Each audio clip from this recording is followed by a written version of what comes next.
Welcome to Study the Bible with me. Today we are continuing from where we stopped last time, so grab your Bible and let's dig right in. Leviticus chapter 15. The Lord spoke to Moses and Aaron, "Speak to the Israelites and tell them, when any man has a discharge from his body, his discharge is unclean. Now this is his uncleanness in regard to his discharge.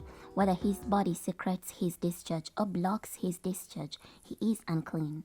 All the days that his body has a discharge or his body blocks his discharge, this is his uncleanness. Any bed the man with a discharge lies on will be unclean, and any furniture he sits on will be unclean. Anyone who touches his bed must wash his clothes, bathe in water, and be unclean until evening. The one who sits on the furniture the man with a discharge sits on must wash his clothes, bathe in water, and be unclean until evening.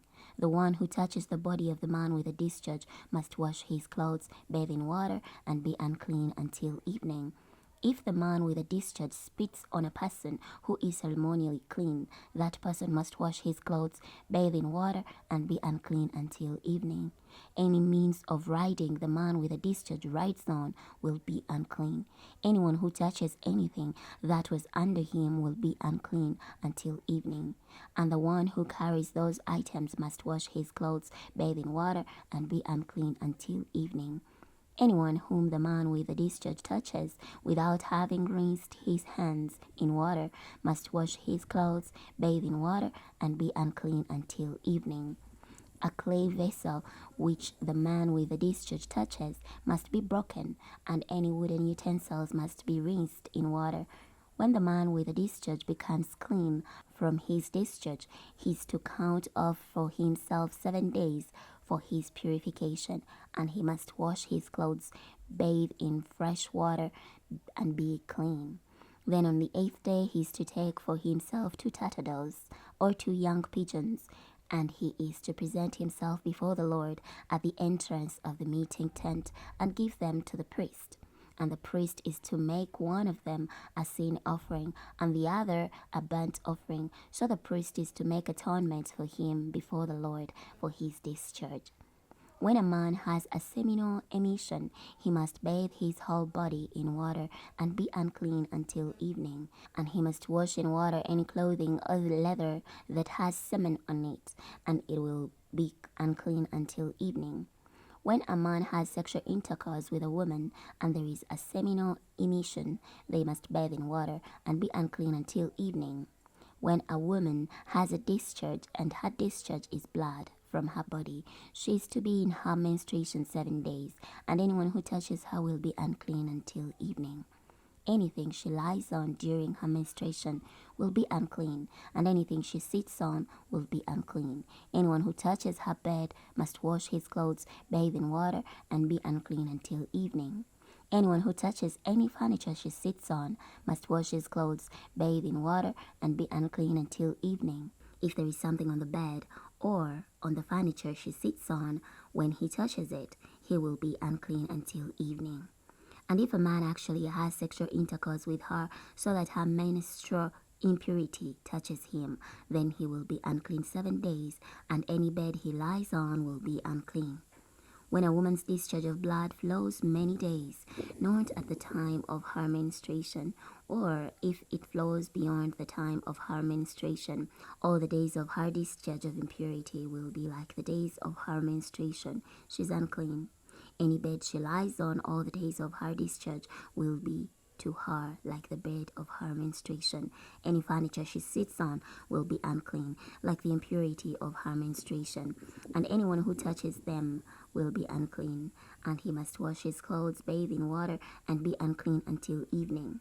If she becomes clean from her discharge, then she is to count off for herself 7 days, and afterward she will be clean. Then on the 8th day she must take for herself 2 turtle doves or 2 young pigeons, and she must bring them to the priest at the entrance of the meeting tent. And the priest is to make one a sin of offering and the other a burnt offering. So the priest is to make atonement for her before the Lord before her discharge of impurity. Thus, you are to set the Israelites apart from their impurity, so that they do not die in their impurity by defiling my tabernacle, which is in their midst. This is the law of the one with a discharge, the one who has a seminal emission and becomes unclean by it, that the one who is sick in her menstruation, and the one with a discharge, whether male or female, and a man who has sexual intercourse with an unclean woman. Chapter 16. The Lord spoke to Moses after the death of Aaron's 2 sons, when they approached the presence of the Lord and died. And the Lord said to Moses, Tell Aaron your brother that he must not enter at any time into the holy place inside the veil canopy in front of the atonement plate that is on the ark, so that he may not die, for I will appear in the cloud over the atonement plate. In this way, Aaron is to enter into the sanctuary with a young bull for a sin offering and a ram for a burnt offering. He must put on a holy linen tunic. Linen leggings are to cover his body, and he is to wrap himself with a linen sash and wrap his head with a linen turban. They are holy garments, so he must bathe his body in water and put them on. He must also take 2 male goats from the congregation of the Israelites for a sin offering and 1 ram for a burnt offering.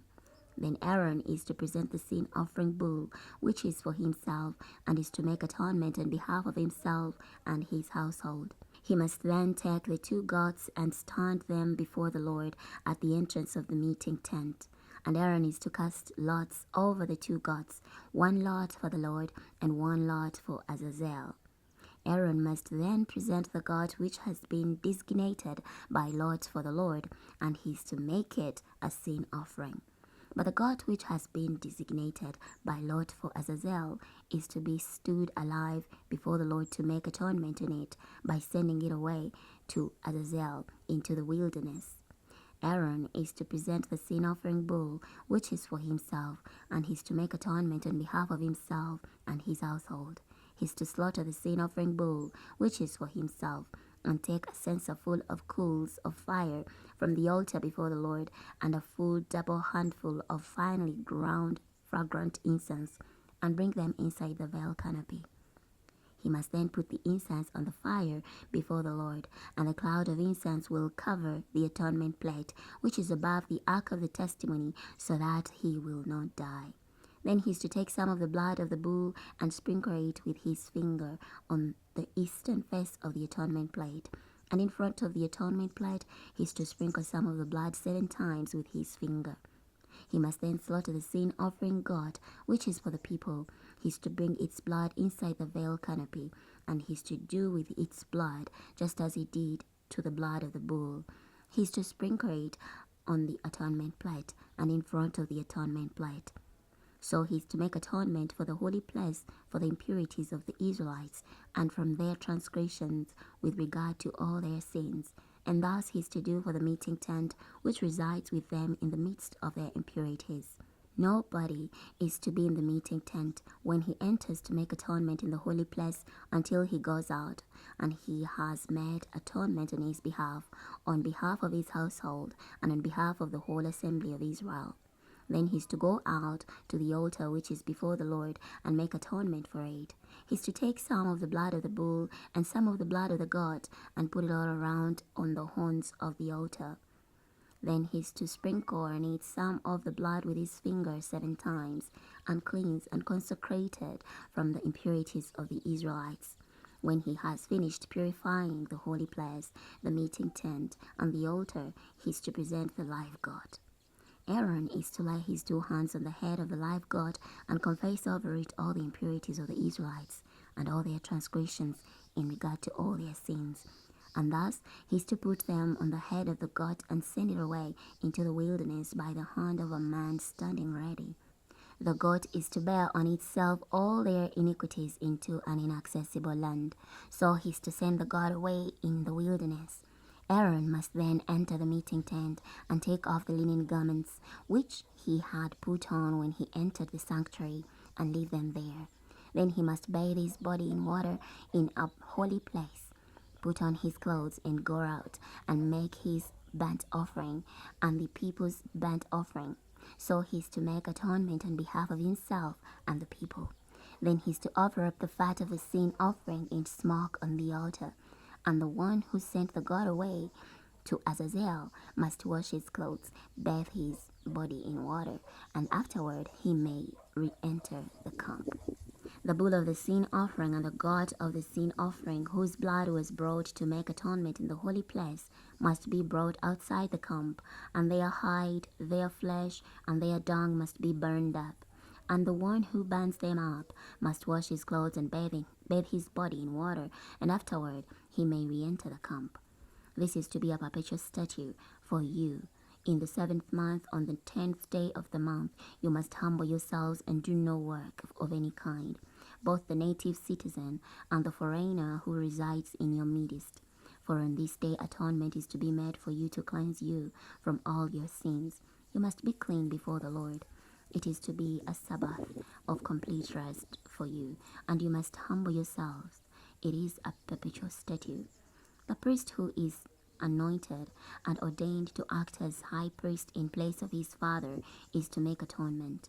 He is to put on the linen garments, the holy garments, and he is to purify the most holy place.